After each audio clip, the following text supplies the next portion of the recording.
விஜய் வந்து சிபிஐ அவருக்கு பதில் சொல்ல விற்பனை, அதாவது அவருக்கெல்லாம் பதில் சொல்ல வேண்டிய அவசியம் இல்லை. திமுக ஒளிஞ்சிட்டு இருக்கு சொல்றாரு.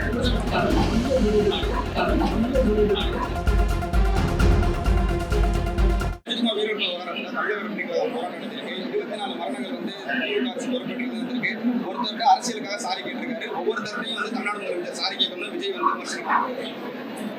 அதாவது அவருக்கெல்லாம் பதில் சொல்ல வேண்டிய அவசியம் இல்லை என்று சொன்னாலும் கூட, ஒரு குடும்பத்திலே ஒரு துக்கம் நிகழ்ந்து விட்டால் அங்கே வருத்தம் தெரிவிப்பது என்பது மனிதாபிமானம். அந்த மனிதாபிமானம் மிக்க முதலமைச்சர் தான் எங்களுடைய முதலமைச்சர். குருவிகளைப் போல சுற்றிவிட்டு எனக்கு தெரியாது என்று சொல்லுகிற எடப்பாடி பழனிசாமியை போன்ற முதலமைச்சர் அல்ல எங்களுடைய முதலமைச்சர். எங்கே யார் தவறு செய்தாலும், தன்னுடைய கட்சிக்காரன் தவறு செய்தாலும் அவனுக்கு தண்டனையை தருகிற முதலமைச்சர் தான் எங்களுடைய முதலமைச்சர். குற்றவாளிகள் இந்த ஆட்சியிலே தப்பிக்க கூடாது. தவறு செய்தவன் தண்டிக்கப்பட வேண்டும், அவனுக்கு தண்டனை பெற்றுத்தர வேண்டும் என்பதுதான் இந்த ஆட்சியினுடைய நோக்கம். அதை அண்ணா பல்கலைக்கழக விவகாரத்திலேயே 5 மாதத்திலேயே நாங்கள் தீர்ப்பை பெற்றுத் தந்திருக்கிறோம். அதை போல ஒவ்வொன்றிலும் நிச்சயமாக வருவதற்கு முன்னாலே சிலவற்றை தடுக்க முடியாது என்றால் வந்த பின்னர் விரைந்து நடவடிக்கை எடுத்து குற்றவாளிகள் மீது உரிய நடவடிக்கை எடுத்து அவர்களை சட்டத்தின் முன் நிறுத்தி தண்டனை பெற்றுத் தருவது என்பது இந்த ஆட்சியினுடைய மிகச்சிறந்த சாதனை என்பதை எங்களால் சொல்லிக்கொள்ள முடியும். மற்ற மாநிலங்கள்லாம் இந்த மாதிரி எதுவும் நடக்கிறதே கிடையாது, அப்படி ஆற போட்டுருவாங்க.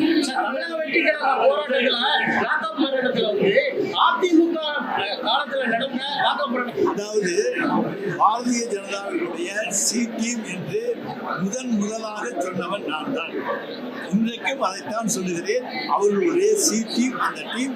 எனவே அதை பற்றி எங்களுக்கு கவலை இல்லை. அவர் நிச்சயமாக அவர்களை பற்றியெல்லாம் விமர்சிக்க மாட்டார். திராவிட முன்னேற்ற கழகத்தை விமர்சிப்பதற்காக பாரதிய ஜனதாவினாலே மறைமுகமாக உருவாக்கப்பட்ட ஒரு சி டீம் தான்.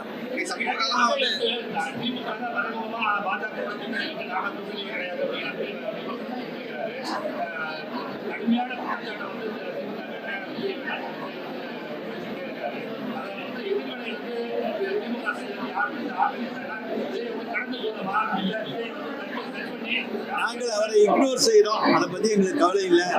எங்களுடைய ஆட்சியை பொறுத்த வரைக்கும் நாங்கள் பாரதிய ஜனதாவோட எந்த காரணத்துக்காக கூட்டணி வச்சுக்கணும், கூட்டணி வைத்துக் கொள்ள வேண்டிய அவசியம் எங்களுக்கு என்ன இருக்கிறது?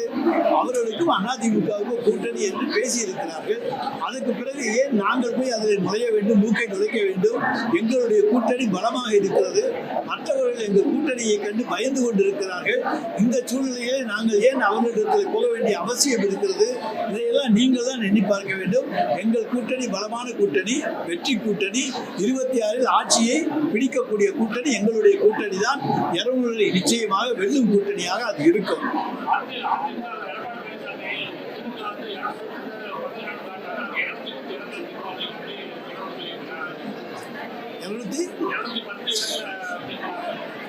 நாங்கள் 200 என்று தான் சொல்லியிருக்கோம், 210 சொல்லலையே. அது அவருடைய மனக்கனவு, பகல் கனவு. அவர் தூங்கிக்கிட்டே எதை வேணாலும் சொன்னா அதுக்கெல்லாம் நாங்கள் பதில் சொல்ல முடியுமா? அஜித்குமார் மரணத்துல வந்து சிபிஐ விசாரணைக்கு வந்து உத்தரவிட்டார்.